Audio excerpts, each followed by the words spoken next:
Sometimes, the woods aren't as empty as they seem. There are places, far from roads, far from cities, where the silence feels heavier than it should. Places where people have rules, not because they're tradition, but because someone learned the hard way what happens when you break them. Scout camps are supposed to be safe, structured, controlled. But not every forest follows those rules. And sometimes, the things watching from the trees start to learn. Tonight, I'm going to share 3 true-style scout stories, where something in the woods wasn't human. And whatever it was, it got closer. Story 1, The Whistle in the Trees. When I was 14, I joined a scout camping trip deep in the woods, far enough that there was no signal, no nearby roads, nothing but trees and silence. The first night was normal. We set up tents, told stupid jokes, roasted marshmallows. Our leader, Mark, reminded us of the usual rules: stay within the camp perimeter, no wandering off alone, and if you hear a whistle, ignore it. We laughed at that. We shouldn't have. Around 2 a.m., I woke up to the sound. A whistle. Short, sharp, echoing through the trees. At first, I thought it was one of the older scouts messing around. But then it came again, closer this time. Not playful. Not human. I unzipped my tent just a little and looked outside. The campfire had died down to embers.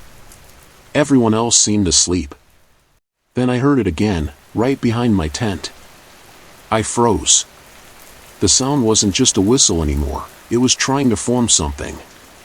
Like someone learning how to imitate the idea of a whistle, but not quite getting it right. I held my breath.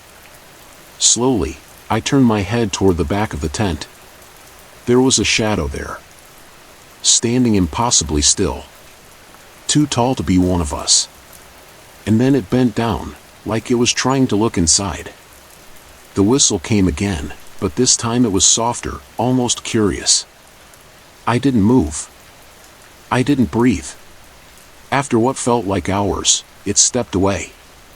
The sound faded back into the trees. The next morning, Mark gathered us all. His face looked different. Pale. One of the scouts was gone. No torn tent.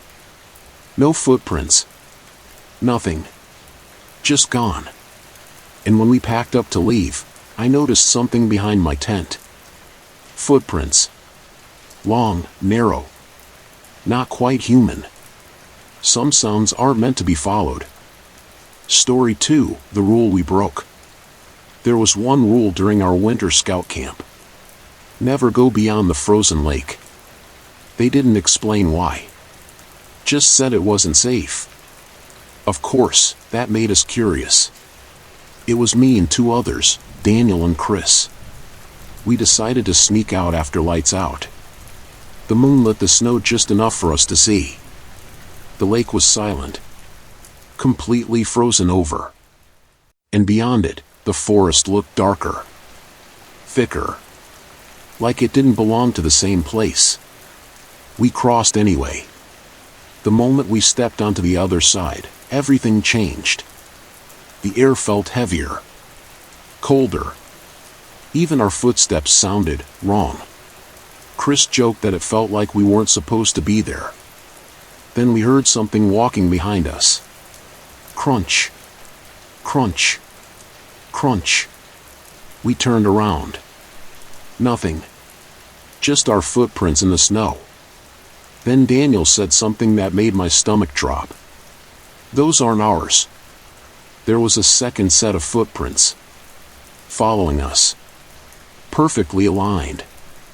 Like whatever made them was stepping exactly where we had stepped, just slightly delayed. We didn't run. Not yet. We kept walking, faster now. Crunch. Crunch. Crunch. Still behind us. Matching us. Then Chris stopped. "I'm not moving," he said. "Let's see if it stops too." We all froze. The forest went silent. No wind. No movement. And then, crunch. One more step. But none of us had moved. Chris started shaking. "Something just stepped," he whispered. We ran. Didn't look back. Didn't stop until we crossed the lake again. Back at camp, we tried to laugh it off. But when we checked our boots, they were covered in snow. And something else. Another set of footprints had followed us all the way back. But they stopped right at the edge of the lake. Like whatever it was, wasn't allowed to cross. Some boundaries exist for a reason. Story 3, Last Night Watch. On the final night of camp, I was assigned night watch duty. Just me. From 3 a.m. to 4 a.m. It was supposed to be simple: keep the fire alive, make sure nothing weird happens. By then, everyone was already on edge. The missing scout. The strange sounds. No one was sleeping well. The forest felt aware. I sat by the fire, feeding it small sticks, trying not to think too much. That's when I heard movement. Not outside the camp. Inside it. Between the tents. Slow footsteps. Dragging slightly. I stood up. "Hello?" I called out quietly. No answer. The footsteps stopped. Then, one of the tents moved. Like someone inside had shifted. But I knew who was in that tent. And I knew they were asleep. I walked closer. Carefully. The zipper was slightly open. I leaned in. And saw something inside. At first, I thought it was just the scout sleeping. But then I noticed the shape was wrong. Too long. Too thin. And the face. It wasn't a face. It was like something had tried to copy one. Eyes in the wrong place. Mouth stretched too wide. It didn't move.